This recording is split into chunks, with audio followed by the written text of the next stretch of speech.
There we go, we've started the recording. So, we are in my hometown of Galway, Ireland, and we will be speaking about the photographic image, the moving image, and different media with Louise Manifold. Thank you very much for letting me into your studio. You're welcome. This is a real treat. Oh, thank you. But before we start talking about the image, you were telling me you actually made that. Good, sad news from home. So as you can see, this is a neon piece that it flicks good and sad continuously. So the lines were actually from a song, a marching song. And it was actually two songs. One song was called Good News from Home, and one was called Sad News from Home. Yeah. And it was written by a man called P.S. Gilmore. So this project was for a town. It was like a Creative Ireland commission in Ballygar, which is a town near Mayo. It's on the Mayo Roscommon border. Ballygar is actually Roscommon border.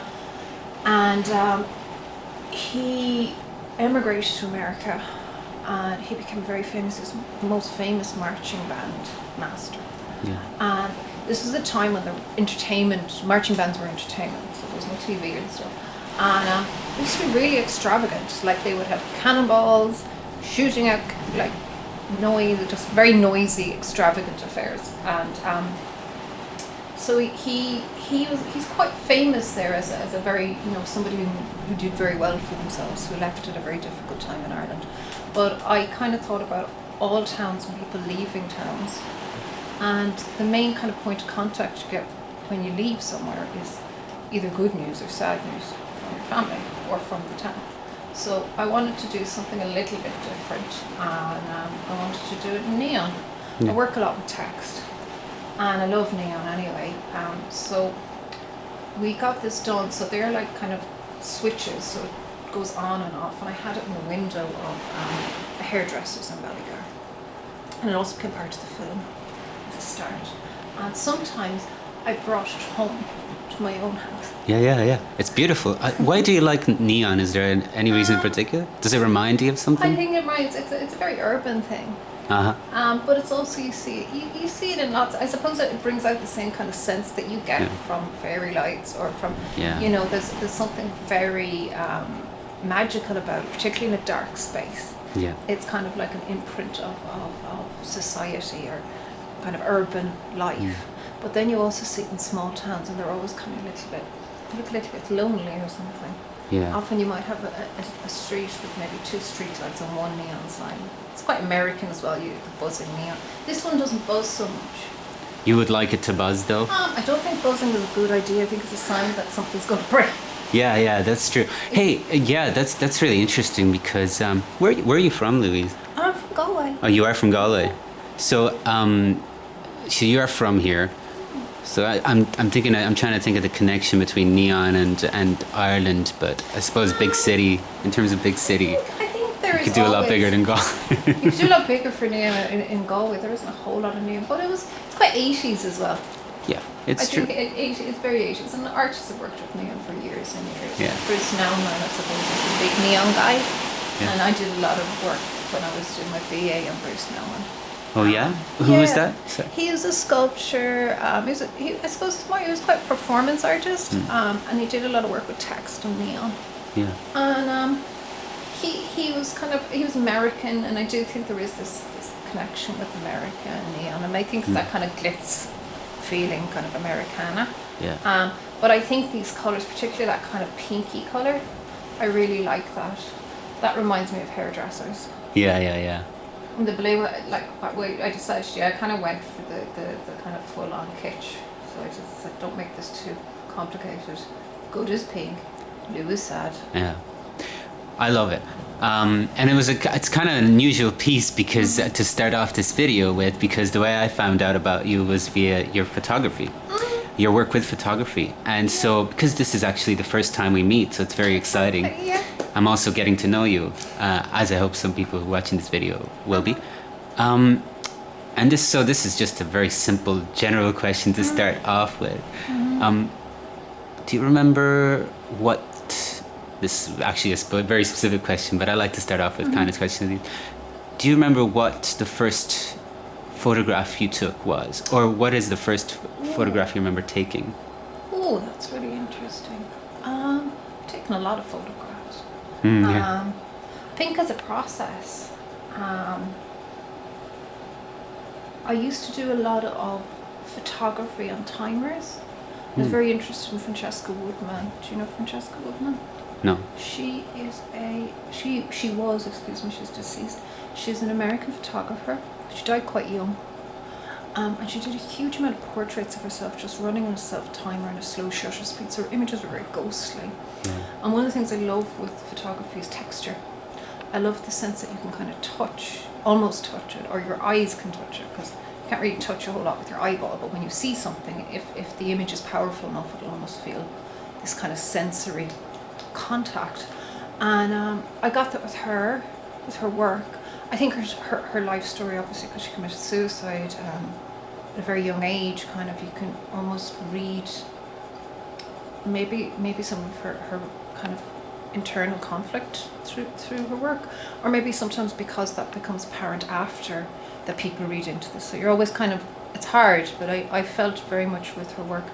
She put herself in a position of chance, because the old cameras don't have like a nice viewfinder or an LCD screen or anything, so but because of the slow shutter speed she'd use, that she just kind of became part of her surroundings. And I could identify with that a lot when I was younger, so I did kind of go about a mission kind of working in a similar fashion. Really? And I used to print on this lovely kind of rag paper, fibre-based black and white paper, so I did a lot with black and white, and I did a lot with slide.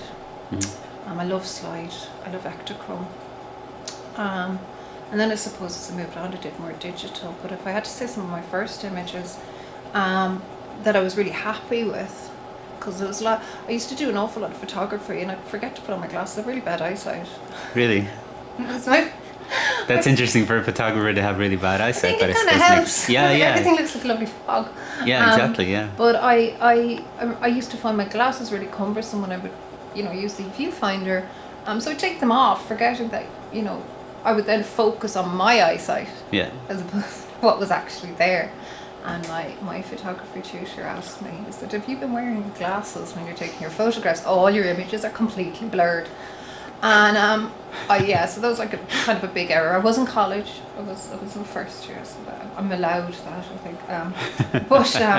But I did kind of get very interested in kind of very blurry, hazy images. Then. Yeah. And I would do a lot of stuff where you would kind of obscure the image in some way, whether it was through your shutter speed, whether it's through the light, whether it's just putting your hand over the lens slightly or glass or something, because I never was interested in making these very clear representations of what was in front of me. To me, that wasn't really a whole lot of fun.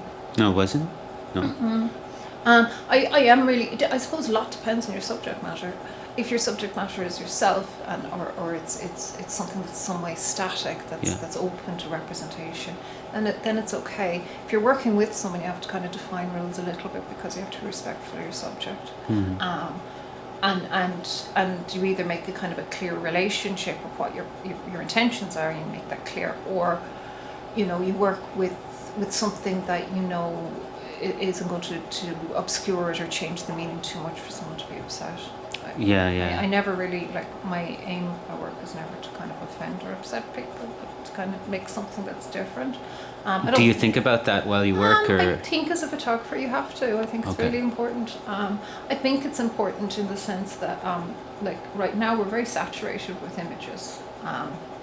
Most people, in some ways how visual images are shared now, it's so much more different. I think in some ways it's good because a lot more people are aware, but in some ways they're not so aware. If you see people scrolling through information, and I'm guilty of that too. Like up Instagram, blah blah blah blah blah. Nice image. How many filters have they used? Sometimes something really, it's almost like the really important things kind of moved away a bit. Yeah. I was looking at there's a really interesting documentary that I was watching last Friday, called Shooting in the Darkness. It was made by RT. It was about photographers, photojournalists who were working in the north in the time of the Troubles, and just the level of what they would do to get an image, and where they would position themselves in relation to what was happening, and even the idea of what they witnessed and how they could still shoot through that, Yeah. which I think is quite fascinating, because a lot of my work is very staged, so Is it? you're not watching history unfold, in that way. But I've always been fascinated about that. I've probably never, I don't know if I'd be able to do something like that very well, Yeah. because I'm always abstracting things. So I don't Do you know. think there's a reason why you're always abstracting things? Yeah, I think a lot of it's to do with just kind of basic disconnection from life. Oh, really? Well, that's interesting because I think a lot of people do. A lot of people do it because there's often the very ordinary things can be represented in really strange ways. Sometimes very aggressive ways or very dark ways. And I do like to find a darkness in ordinary things. yeah. Find stories or position stories back into the world again. And I think it's really, for me, and just, it's not necessarily about ordinary living, but it's often about ordinary things that can kind of hold something. But so you were telling me actually before we started recording that you spend more time in the studio than you do at home. Is that part of this disconnect that you're talking about? Yeah. I think, well, it's also work. But you can get quite absorbed in things. Yeah. I can get very obsessive. Something goes wrong, I know I won't be able to sleep, so I may as well just stay here and get it done. Because you work with a lot of different media, do you find that you're working on lots of different projects at the same time as well? Sometimes, yeah. Yeah. Which can be good. Sometimes you can feel like your head's going to blow a fuse. But at the same time, you have to keep. I do think your mind is capable of working on several things. Yeah. I also think that some things, like there's this kind of process called kind of delay and retrieval, where you can put ideas to the back of your mind till the right thing comes along for them to come forward. So if you imagine a part of your mind's like a drawer with all these things in it, and then other things are happening all the time, like maybe there are asks, or someone asks you to work with a particular group of people, or someone asks you to make a particular piece of work, or you're just trying to resolve a piece of work, and you can go into that drawer and you can find different things. Yeah, really? Yeah. Or you can go to the drawer and there'll be nothing in it at all. Yeah. That's when you panic. And so, actually, I want to go. Maybe we'll take a look at some of your stuff that you're working on recently later. But I wanted to ask you another question to just find out more about the origins of your interest in your work. Do you remember? I'd asked you about whether you remembered or what was the first photographs that you started taking. But do you remember the first exhibition of your work? Yeah. And what was that like? As well as what it was perhaps about. What was the theme of the exhibition? It was actually a photography exhibition. It was a long time ago. Right. God, it must have been 2000, 20 years ago. I just finished my diploma, so I didn't have my degree yet. It was in Belfast actually. And it was it was an exhibition with another artist, so it was like a kind of dual show. There was the two of us there. It was in a small space in off Donegal Street in Belfast, and there were a lot of images that I took. They were very big black and white images, and previous to that I was in India, so they were all just from this little village that I went to, and it was a very remote village, and everybody was really fascinated with the camera. Yeah. So I had just lines of people Really? kind of posing for photos. Yeah. This was also the time, I suppose, when the idea of people photographed very differently then. Whereas now photography and taking images, that you wouldn't really do that anymore, I think. But at the time everybody was just like, take my photo. And I took a lot of photos. But there was about 5 or 6 of them were really special to me. It was really, when I think about it, it was really kind of ad hoc. Like the prints came out very nice. I think I mounted them terribly. I wouldn't do that again. What do you mean you mounted them terribly? Just mounted on wood. They looked right. They looked fine. Well, it's interesting because they weren't staged, these photographs, No, right? actually they weren't staged at all. Uh-huh. What I did, I feel like they were very, they were blown up quite large from 35mm negs. So they were almost like kind of, what size would they be? They'd be about a zero size, I suppose. So they were quite large, not massively large, but as much as you could push a 35 neg. What was it like to show them to people like that? I think when I was that age, there was a lot more anxiety. You're just like, will this get up on the wall?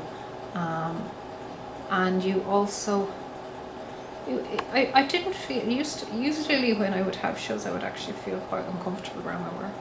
I don't really like being around my work. I don't mind it here because this is kind of my space, but when it's in a public realm, you always feel very, you feel a little bit kind of shy about it. Yeah. And you always feel like you want to step away from it, particularly like you might be in that space for a couple of days beforehand. So you are quite sick of being in that space in some ways, and you feel a little bit like you just want to walk away from it. Mm-hmm.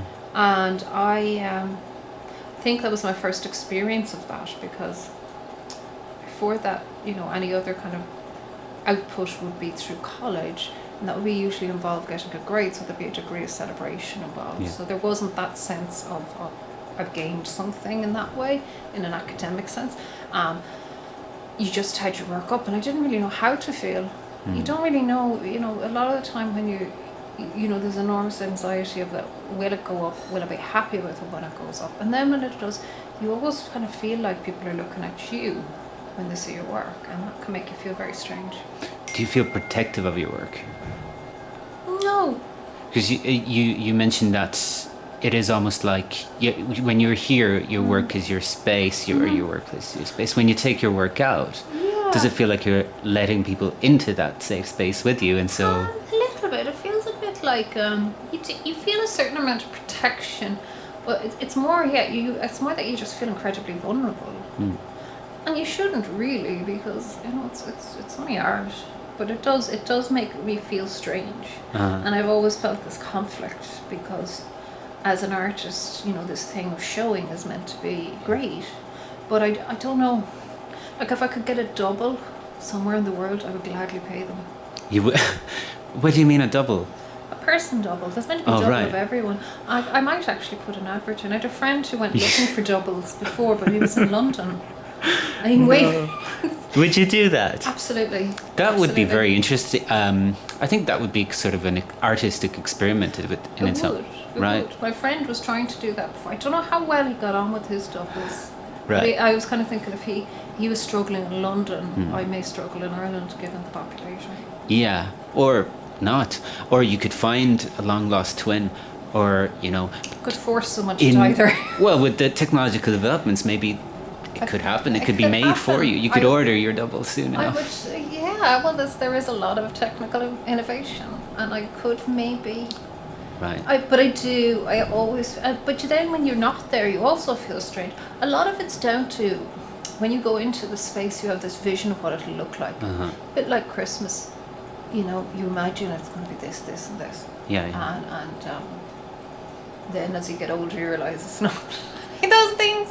No, sure. It's not that. No, that sounds very negative. I shouldn't. It's not negative. It's just the real thing. It's the thing, and I'm not talking about the gallery experience, because the galleries are usually amazing. It's your experience of what you think your work will look like in a space. Yeah. And then you go in, and it doesn't look like that. Yeah. And you can kind of see yourself or something in it, and for some reason there could be all this other work by other artists, and you're like, that looks fantastic, and mine still looks weird. And half finished and slightly shit, and then you just feel like, now I have to stand beside it, and people have to ask me questions, and there's all this kind of these things, and they kind of, you should be able to leave them behind you at some point. Sometimes it creeps back. It's kind of an insecurity, but it creeps back, and I always feel like there's something slightly awkward about my work, so it kind of sticks out. Do you feel that way because maybe you tend to be critical of other people's works, or it's just you? No, I think I'm just critical. I'm critical of my own work. Like, it'll look fine here, but it looks like a stranger. It looks like a stranger. It doesn't belong to the rest of the group or something. And maybe that's something personal in myself. but I see it, like particularly if you're making objects. It's like it doesn't look like it belongs with everything else. But it could be the case that everybody else is looking and feeling the same way. And maybe that's what brings originality to your own work, just that feeling. But it's just They do say that the artist needs to kind of feel a little distant from the world in order to capture its essence in a very subjective and personal way. I think so. I think if you were too involved in it, it would be really hard.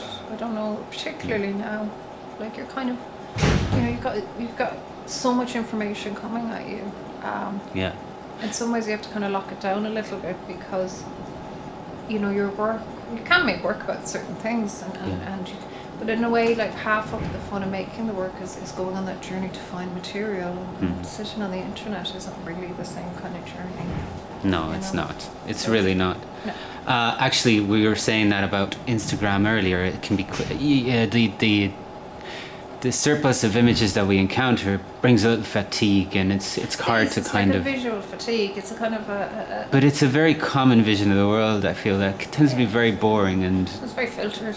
It's very filtered. Yeah, nothing wrong with filters, but they have to be used right. I quite like filters. Yeah. But I just feel like there's an awful lot of images, and often the most amazing images get lost. They get lost with all these other images. It's the same like if you've all your clothes in your wardrobe thrown on the floor and you're looking for one thing. It's very hard. It's like I worry a little bit about that, and I also think this. Like I'm not massively present on the internet, but I do have an internet presence in the sense that I would use social media. Whereas, there's so many artists I know who don't now. They just kind of cut themselves off. Would you rather you didn't have to use social media? I think I need to go on a social media diet. That's hard. It is hard. I might give it up for Lent or something. Yeah. Maybe. It is. Because you do, and you waste hours just looking at rubbish. Yeah. Like I love all those videos with like cats. Oh, that's not rubbish. Swinging about. I really love them. Or there's this one, and it's just like loads of animals doing crazy stuff. And I that's not gladly, happily watch that for the rest of my life. Exactly. Yeah. No, absolutely. And you got a little crocodile there. Yeah. Is that a crocodile or an alligator? I can never tell the difference. Now, did you make this? No. Where is it? He is a little alligator, but if you look at him closely, he's got a lot of sequence on his body. So I had 2 of them. I sold one, and he's the bigger one. Oh, wow. I used to do a lot of embellishing of kind of taxidermy objects. They're quite old. Actually. You haven't made so this is a part of your studio, and he's been there for a while. He's 10 years old actually. Yeah, one of them. Well, let's take a look at your studio and let's see, because this is your personal space, and this. Do you feel like your studio is an extension of yourself in a way? Of your personality, or does it represent your art? I think it's hard because I think it is quite cluttered. So I would definitely, I'd love to get a bit more space. You would? Then you could kind of, so there's a lot of things that are here that are kind of organised in a way to maximise the space. Yeah. So I would like to put things everywhere, but you can't. Often what's up on the wall are the things that I'm thinking about a lot. Yeah. So I do move them a bit because I do think, it's a bit like putting Post-its on your fridge to remember stuff. It's like, okay, I have to think so. So there's those dolls' wigs up there, and something's going to happen with them. I'm not sure yet, but I thought as long as they're hanging up like little hats, something's going to happen with them. Where did you find them? I ripped them off a doll's head. Oh, right. And where'd you find the dolls? I traded them off my nieces. Oh, right. There's bribery going on. My mother has an antique shop as well, so I can lift a bit. Wow. Yeah. So you get some of this stuff from her antique shop? I do. I love antique shops. I love the way they smell, and I love the music they tend to play there. And I love to, do you ever see the boxes? I mean, I'm talking about like real boxes that people used to put stuff in there. I love to just open them all up and see if I can find anything in them. Yeah. That's one of my favorite things. Quite scary when you put your hand into those boxes because you don't know what you're going to get. Like a corpse of a spider or something. So that's the dolls, and then you've got that mirror that's pretty cool. Yeah. You've got a couple of interesting things here. And some of your own works as well. I mean, for example, that This photo? This photo there. Yeah, so this is kind of interesting because you notice there's a hole in the middle of it. Can you see? Yes, I can. Yeah. So that Maybe hole let me was zoom made into by a that. gunshot by accident. No. Yeah, in Chicago. It was at a show. And the show was really nice. It was in a place called Pilsen, which is in Chicago, which is kind of an up-and-coming art district. It's probably pretty well established at this stage because that was in 2012, so it's 8 years ago. So I'd say it's well gentrified. It's very post-gentrified at this stage. But I had a friend who had this really nice kind of, it was like a studio gallery space that she was working with the University of Chicago and inviting artists over to exhibit work that related to particular ideas that were happening at the time. And she sent an invitation to me, and I made a series of prints that I brought over. They weren't framed. No. Because I did get some funding, but not enough funding to create stuff. So we brought them over, and they were hanging, and I had about 6 or 7 prints. And I then went back, and the show went on, and then I got an email from Kathy going, unfortunately there was an altercation outside the studio, and there was a gunshot, and nobody was hurt. Wow. But it went through the wall of the studio and through the image. Wow. So I really What liked it. do you know what the altercation was about? No, I don't think she did either because she lived above there, so I think she probably didn't really want to find out. She was very apologetic and we'll cover it and insurance and stuff. And I was like, she said it is kind of strange looking, and she showed me the image, and I said, no, it looks better. It looks better because the thing is, when things are on walls, they are kind of witnesses to events. Yeah. They're witnesses to time. So I was like, you know what, this picture suddenly has got a whole lot better. Yeah, you know, I was thinking while you were telling me that story is that we expect people to interact with artworks, but that actually captures the interaction with an artwork, whether it was passive or active, you know. Yeah, I would say it's a curious thing, and it's also kind of, you know, like things can happen to work and objects and everyday things. Like you go around, you know, cities and you see the marks of history, of war, of all these things. And you know, in the end of the day, they're still just marks. They're just damage. Nobody knows that there's a whole narrative around damage. And I kind of felt like I had this little piece of that. It wasn't really that massive, but it was like a little bit of a conversation. And I've shown it a few times because actually a lot of people seem to want to show it. And everyone is it's funny because let's say somebody went up with a nail. Let's say they had a nail gun and they're trying to murder someone with a nail gun, which is really grotesque. They'd have done the same damage, but because it was a gunshot and there's such a, you know, particularly guns in America, it becomes so much more kind of mythologized or something. It becomes far more curious. Now, I'm not saying like I'm saying anything could do that damage. It gives it a multicultural dimension as well. Yeah. Whereas again, if someone came up with a nail gun trying to kill somebody and made a mistake and damaged the picture, or somebody just got their finger and poked like that. You know, there's a lot of kind of, because people said to me again, they're like, well, you know, somebody could have poked their finger through it. And I was like, yes, somebody could have poked their finger through it. But they didn't. Yeah. And I do have her email. So I've framed that before and put that with it, which is kind of curious.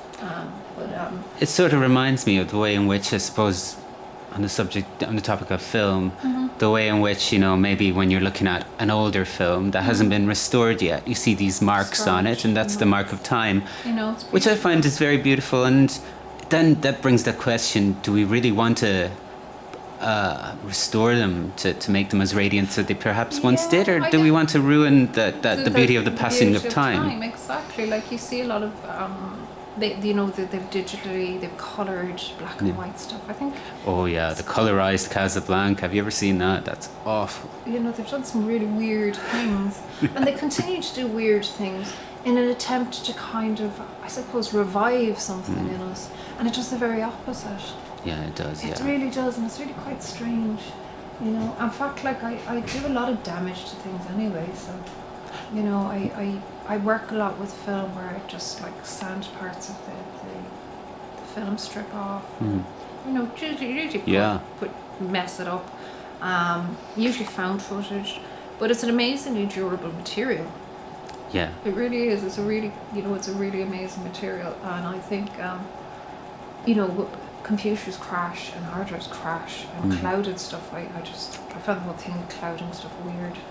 There's a violence in cloud or computers crashing as well. When you think about it. That's why we say crash. You know, even crashing. Oh. But crashing sounds so unbelievably hopeless. Yeah. Planes crash, cars crash, computers crash, and it all results in the same thing. Something is changed. I shouldn't talk too much about my computer. It's running away in the background. It's listening to you. It's listening. No. It is listening to you. I know. But when before we move on to the computer, we were talking about your Steenbeck there, and we were talking about film. So it's only apt that we kind of now.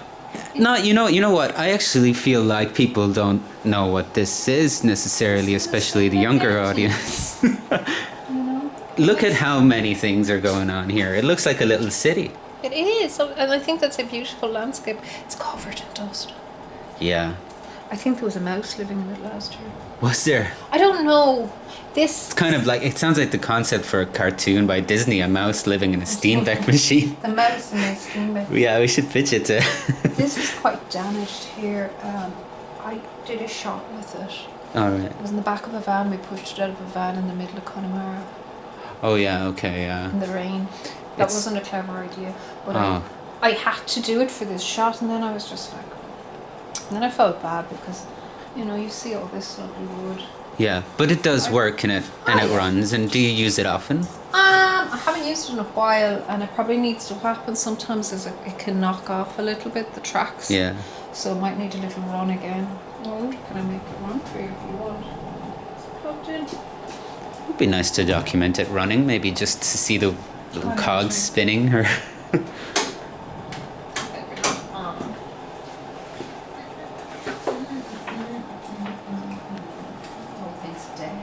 Oh no, there it is. Poor old Steenbeck. But yeah, I have shot a few films on it. I've actually... You have? I've caught a good few films on it, and I used to hand paint a lot of it, which made a super mess. Oh, you used to hand paint the film, right? Yeah, and maybe scratch the film too? Yeah, I used to. Because you can do a lot of things with film. You see, that's another thing that possibly people don't know is that you can really get creative with the material itself. Okay, they're running. Look at that. Let's listen to the sound. Let's do 1 minute of just the sound of the machine. Doesn't sound too bad.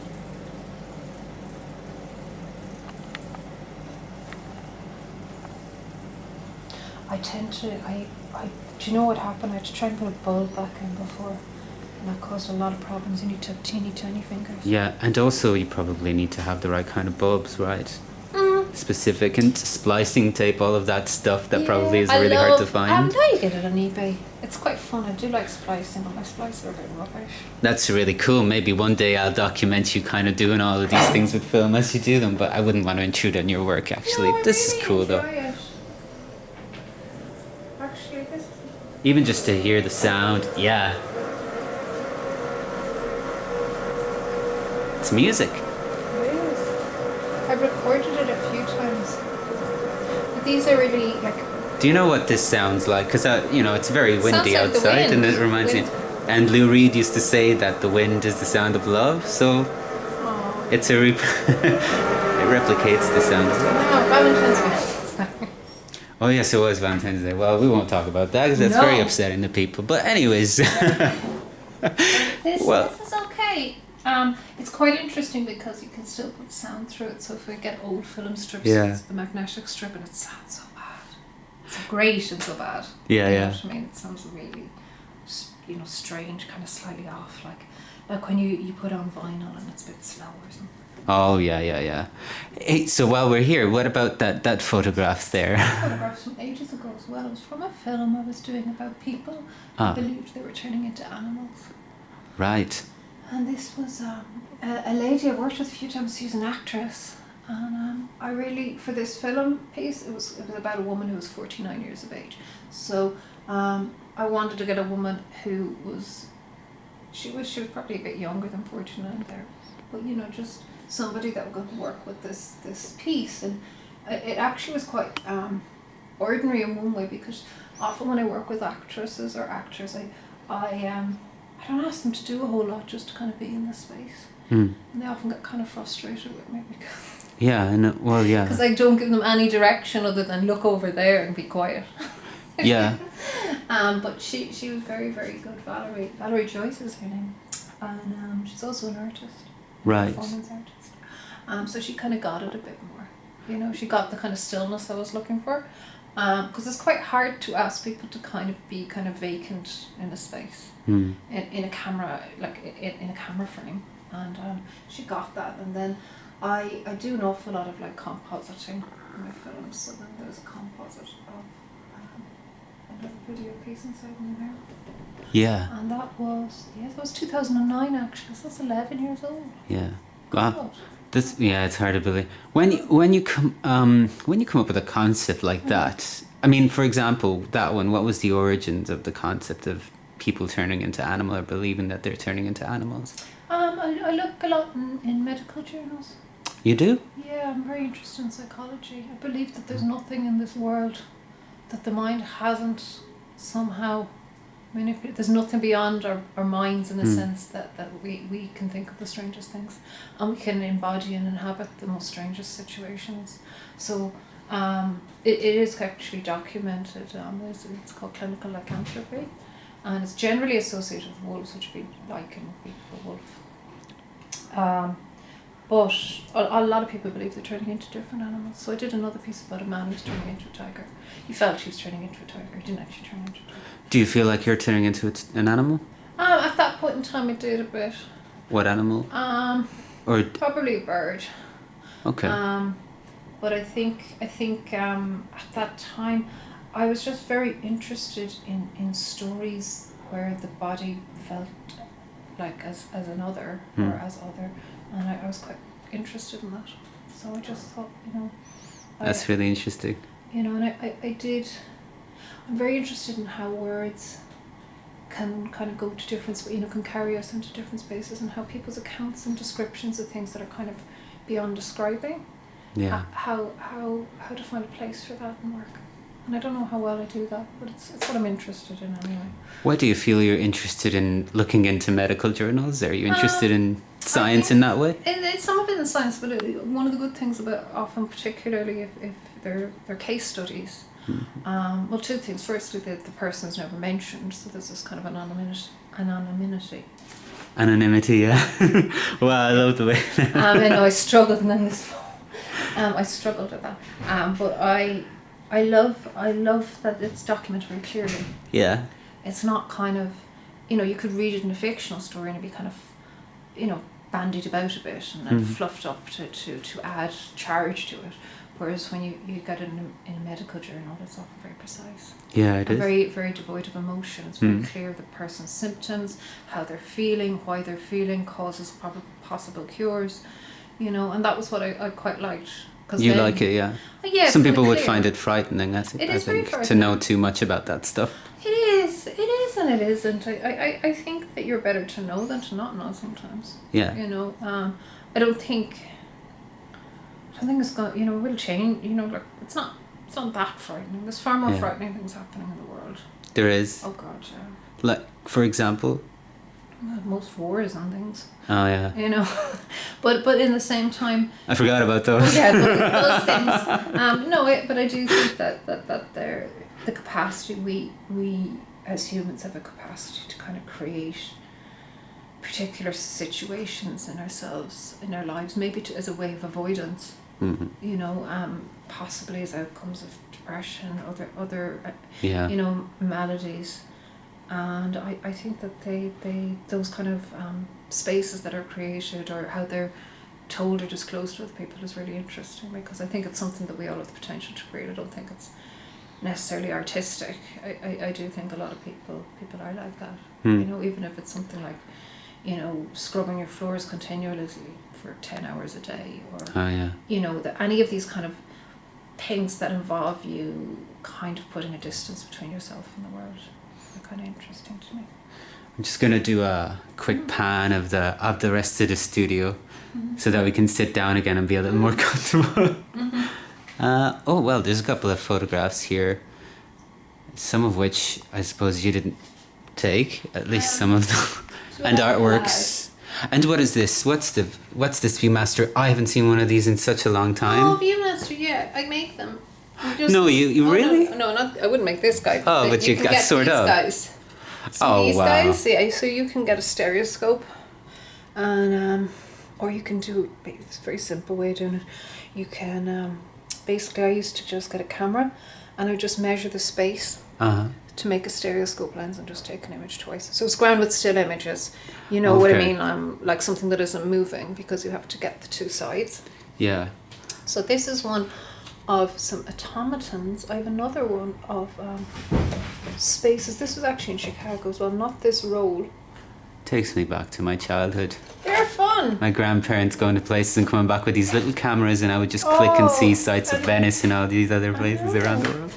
Let's see what's in there now. Oh. I think they had a 3D version as well, which came from the 40s or 30s. This is a kind of a 3D, but it was actually made from archival material. It's kind of part. I might put it in the show. I don't know. It's a bit dusty. That's really cool. Yeah.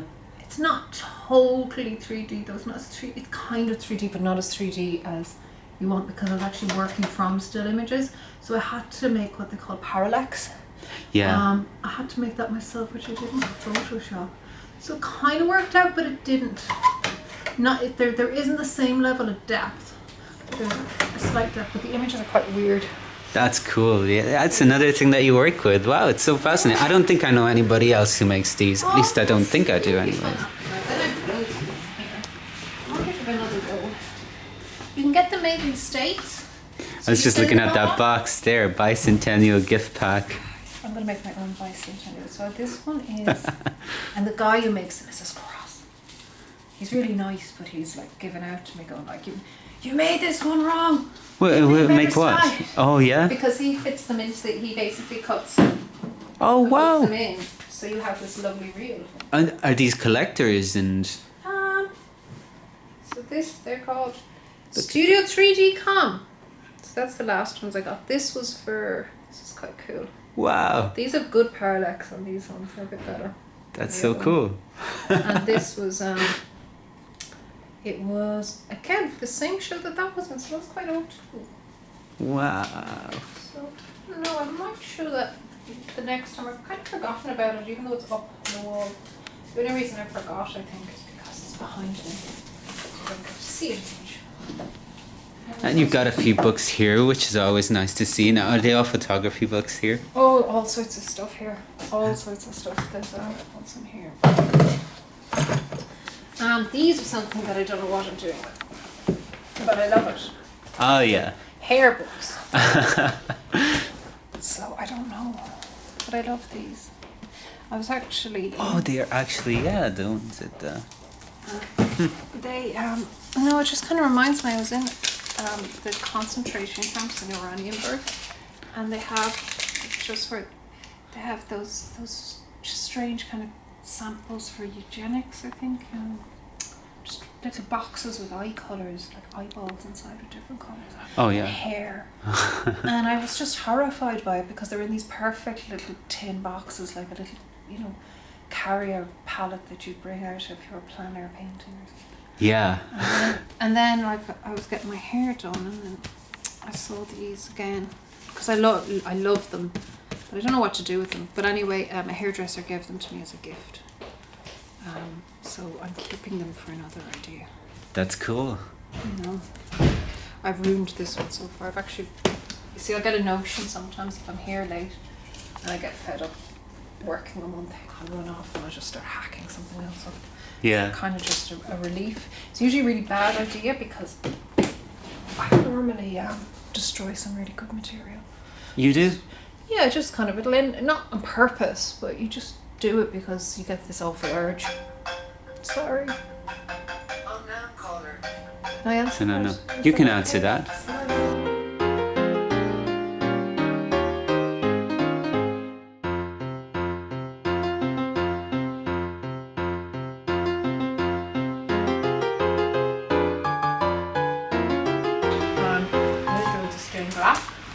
Oh yeah. This is a fox's head from a long time ago in a baseball cap. Oh, I made one of those in primary school for a school play. I had to very small hybrid. Ah. So it is. And I use kind of beads for eyes. And these are made out of flock. These are very old too. What is that? It's This bones? is flock. It's bones. It's horse bone. Whoa. But this is flock. So you know what flock is? It's like the stuff you get in a velvet box. Yeah, yeah, So yeah. I like it because it gives you this very strange, dense black. Hmm. But yeah, the horses came from. They were being thrown out. It was from a zoology department. Wow. Because when horses die, they have to be documented. You can't just like throw them on the ground or anything. Uh-huh. So these were here for a very long time. They're part of the veterinary UCD. And they very generously gave them to me. But I had to bring them home Yeah. and wash them all in the bath, which is a bit disgusting. Because the bones have a lot of oil on them, marrow and stuff. Oh, poor horse. I'm a big animal lover. So am I. These were very old. I suppose maybe our bones are oily too. Oh, everyone's bones are oily. Wow. These horses they were like they were So on this they're- big display thing for the vets to kind of look at. So the Oh, yeah. trainee vet is like particularly like when a horse breaks their leg, they're I in a know. pretty serious situation. So the horse they had these old bones and they said, look, we're going to throw these out. So do you want them? So I said, okay. So we brought all the horse bones home. They were very dusty, so they're probably from I don't know the 80s or something or earlier than that. And I had to clean them all, so you use biological washing powder. Yeah. So the enzymes eat. But it was like a big horse bone stew in the bath. It was horrendous. And then I went to somebody who does. He does customized flocking for dashboards, like if you're a boy racer. Uh-huh. Kind of thing. And I asked him. I just came up with a big boot full of bones. He was a bit freaked out, but he did it, and they came out quite beautiful. I have a lot of them. These are only a small amount of them. These are the ones that kind of got a bit damaged. So just This is really interesting, and I have to say, we've been talking for almost 15 minutes. That's incredible, isn't it? Well, I think there would be a lot more to look. I just saw a couple of things there that would be interesting to talk about, but just for the sake of time, maybe. these are things that I'm kind of working on at the moment. They're doll's legs. I'm doing a lot of embroidery. Uh-huh. It's kind of therapy. I'm not sure where they're going. It's kind of therapy. Yeah. So I don't know. So that looks the red looks quite aggressive. Yeah. But at the same time, it's quite homely, like red and white. There's a few of them. I like dismembered things. I think they look more interesting when they're apart. But I really liked this doll's leg. She's got a shoe. Why do you feel you like dismember things? I don't know, and I'm probably painting really gothic Oh, figure right. of myself here, but I do. I just. There's nothing wrong with that. I think it's in your personality almost, and there's a certain sentiment. People look at the world in different ways, and it's not necessarily a bad way to be dark. No. And often I feel there's a great humour in darkness. I think as Irish people, Oh, we yeah. get that very much, and I think it's nice to highlight it, not in a malicious or dangerous way, but Well, I do like it, and I do like this kind of sense of I think the surrealists had a lot of sense of humour. In fact, absolutely. back in the early days of cinema in the 20s, they were the people who really brought a lot of credibility to the cinematic artwork. Exactly. They were especially praising the works of Buster Keaton. They loved his stuff. So you know what I mean. It is all there, and I do think it's not that bad. I'm only talking now because I found a needle inside. This is good. I'm filming it. It's good stuff. It's good footage to But I capture. love, always losing needles. You are? Yeah, because they fall on the ground. The ground's grey, the needle's grey, and then it's gone. And then you step on them and And then it it's hurts. always wear shoes. Or you'll come out like without a foot. Yeah. But yeah, sometimes when I'm a bit stressed out, I'll start stitching these guys. Uh, You know, if you get an email and it's like, oh God, somebody wants something and I can't give it to them, or something's going terribly wrong, or something's going right, and you get, like sometimes somebody will say, you know, I really want to work with you in this, and you get too excited. I calm myself down with like stitching dismembered dolls' legs. I got a question for you. I thought I would be coming in and just seeing a photographer who works on a photograph, but in fact, you work on a lot of different types of art. Do you write also? Do you write? Yeah. Do you make music? I try and make music. I would like to say it's more like I make noise. I wouldn't say. But you can't play an instrument? Not really. No, not. no, no. I'm working a lot with a opera singer at the moment. Oh, you are? Yeah. So some of the ways I try to figure stuff out, because I went to piano when I was a kid. Yeah. I was very bad at it. I was so bad that piano teachers got really cross. Really cross. Even now I get scared thinking about how, she used to, but I probably really infuriated her because I never practiced. And it's just because I just didn't have the mindset to apply myself to anything. But I do a lot of kind of drawings that are like sound drawings. So this doesn't look like a whole lot of sense, does it? Well, but sometimes I do it kind of, what I would do is I would put the notes up here, like the notes, so you have the range, and then I would use this kind of design to talk about the passage of the voice.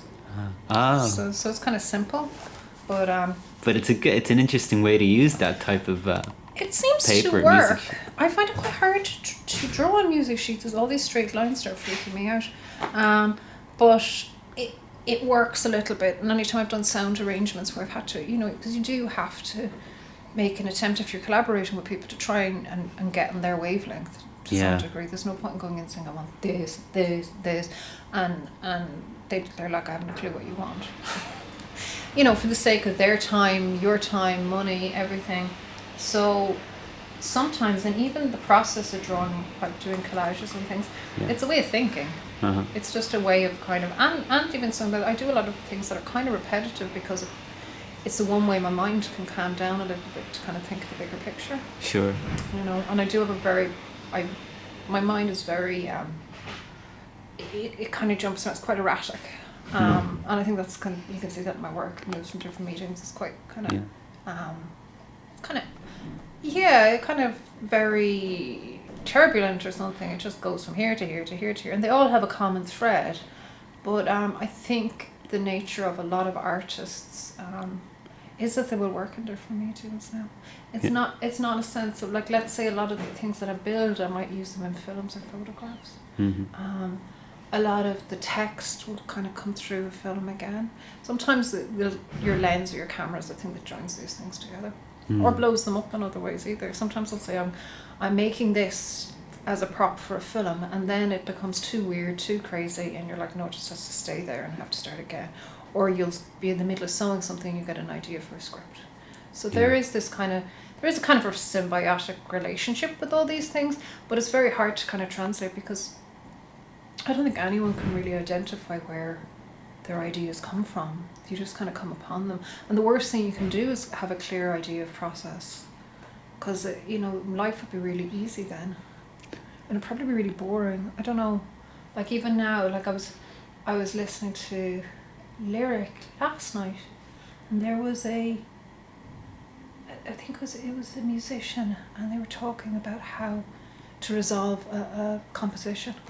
Yeah. And they said that in the end they just start praying to God, because they really felt that there's a space where things have to change and move and shift to finalize it, to get it past a finish line, and it's really hard sometimes to get there if you're kind of plotting and thinking and forcing it. It doesn't work. Do you find that you have that same difficulty? God, yeah. When you have to finish a work, is it very difficult for you?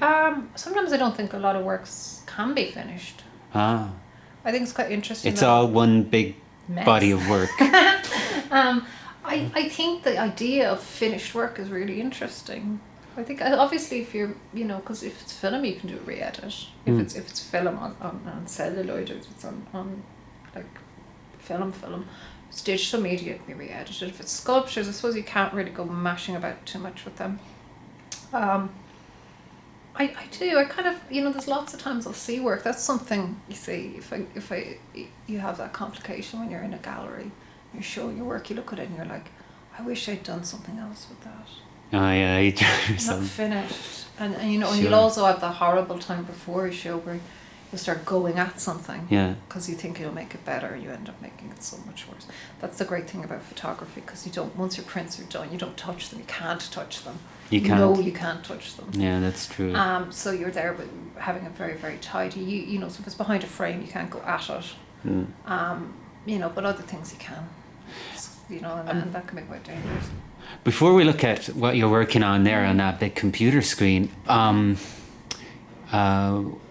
were you a good student growing up? Because you mentioned that story about the piano teacher, and then you say that you find it very difficult to just work on the one thing always.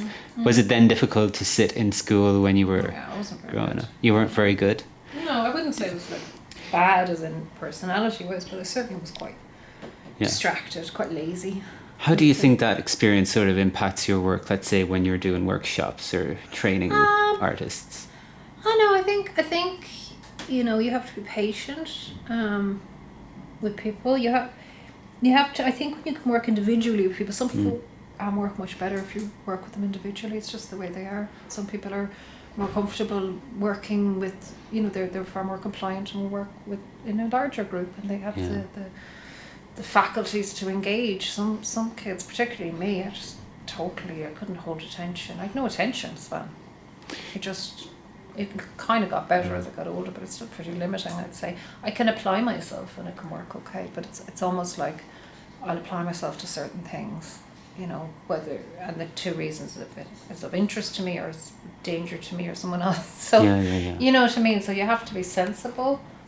Do you feel from your experience as a student or a teacher that you can teach somebody how to be an artist? Yeah, I think a lot of art is a mindset, and you know, you have to believe, you have to have some sort of urge to do something. You can't, you know, you can get a lot of people who find great joy in painting, and their paintings may be good, they may be, you know, not so, you know, depending, people can evaluate as they wish, you know, but you can see the person feels very alive and very grateful for the experience, and I think that in itself is very successful. I do think that artists generally don't feel like that. They don't feel happy or revived by their work. They're usually in a permanent state of kind of stress about it, or you know, searching for something. So that was sometimes where I see the difference. It's the struggle. It's not necessarily a struggle, but it's like, you know, you'll have a person who's very happy to make something within a certain parameter that relaxes them, makes them happy, and then you'll have other people who want to do more or find out more or change something or do all these different things. And I see that kind of as an element of an artist, a little bit more. But both could be seen as artists. You know, I find it's very hard to kind of define, but I do think anybody can be, you know. I also think art has become incredibly broad. So you know, people can do a lot more. But I'm always worried if a person's too happy making art. Yeah. Well, I always get that impression as well, as if that an artist is too happy, something's up. You shouldn't be like pulling your hair out and losing your mind or anything. No. But you should be seeing, where can this go? Do you feel that society treats? What do you think of the way in which society treats artists? We can only speak about society, I suppose, that we're familiar with here, but I think society treats, you know, it's a funny one, because you're living in a town that's very much like a huge tourist economy around art, and the arts, I suppose. I think it's interesting to point out that I do think in Ireland, let's say if you're a writer or you're working in theatre, you are seen as slightly different. Yeah. But you know, also there's people working writing in theatre who disagree with me. So I'm just saying from my perspective. I think it's, you know, you're living in a very aggressive capitalist society at the moment. You're living in also where there is not enough resources for anyone in this country. So any time you make a case for, let's say, for example, funding, people see that, you know, there's a lot of people I see who look at with some degree of disdain on that. But if you were a scientist looking for funding, you know, you'd be kind of, you know, seen as some sort of Shackleton type going off to conquer the world. But you know, I think everybody, you know, there's this huge weighing on how much money are you making, how much and that can be hard, because a lot of artists don't make that much money, and that's the reality. And a lot of them will never make that much money, and they will have to subsidise. But there's an awful lot of artists I know who work really hard, maintain a practice, you know, strive for their practice to move forward and still support themselves. And I think that is incredibly admirable for, you know, because there's an awful lot of people who don't do that.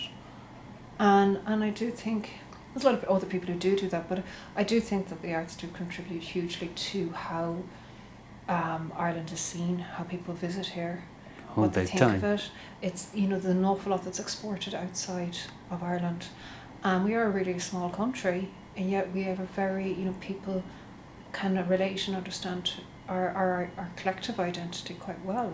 And I do think that is thanks to particularly writers and visual artists and theatre and people. You know, you can't deny that we do kind of punch above our weight a bit, but in the end of the day, you know, we're still like the lowest in the EU for funding. So though many, you know, like any asks that are made aren't really big asks, you know. Exactly. They really aren't. And also they need to think, you know, there is more progressive ways to think about art in terms of how it can work, you know, in education, in secondary education, in third level, in, you know, collaborative practices. You know, there's a huge amount, like I do a lot of work with arts and health and how that benefits. And they need to start looking at it as a resource and less of this kind of nuisance. Absolutely, I agree. Or this kind of decadence. Because a lot of people see it, they align artists to this kind of decadent Celtic Tiger society. And the reality is most people in the kind of Celtic Tiger time didn't make a halfpenny. No. I didn't make that much money at all. I was only graduating, I suppose, but I didn't. I did have work, but it wasn't a whole lot of work, you know. And it would be nice to think that you could have another future that wasn't always this kind of walking tightrope, hoping that things will get better, you know. Because the reality is, there are so many things you still want to do as a person that are kind of cut away from you because you're an artist. You know, they could, you know, basic things that everyone want, like driving down the cost of living. If that would hugely change people's lives, artists' lives. You know, why do you think artists move to cheaper countries so they can sustain a practice? So even those kind of things, if there was, you know, just different opportunities for artists to contribute in ways, because most artists who have their work have an awful lot to say. They have an awful lot of skills to teach, and they're not just, you know, the skills of their practice, they're ways of thinking around problems creatively, you know. And I do think we could be a lot smarter. Yeah. We could be an awful lot smarter than we are with it, you know. Considering all that, would you ever consider moving out of Ireland, and if so, where would you move out? I've lived in a few different places, mainly through residencies, so it's kind of different. It's not like you're living. You know, like I did my master's in London. I lived in Berlin for a while. I've lived in New York. And I actually really like Germany in some ways, but it's a cheap place to live. It is rising. Oh yeah. It's rising a lot. It was rising when I was there, you know. That's very bad. You can't find a flat in Berlin anymore. You used to be able to up to a couple of years ago, not too long ago. I think it's gotten quite. You see, this is what happens, you know. But there is. It's been discovered. It's been discovered. And Prague too. You know, you see a lot of. I know when I was living in Kreuzberg, there were posters everywhere about they didn't want, you know, big kind of internet giants moving in like Google. Yeah. And I'm sure they got their way. So, anyways. Louise, thank you very much for opening up your studio and letting me document it. We should do it again sometime if you're up for it. Absolutely. That was great. Any final thoughts? Oh. No one really ever wants to answer that question. I don't know. You can read a poem or. Oh God, no. I'm just. I've no final thoughts. I just want the spring to come. All right. I really want the spring to come. Unfortunately, it better come. Bring on the spring. Bring on the spring. Bring on the summer. You know. And with that, we go back to the neon sign and 3, 2,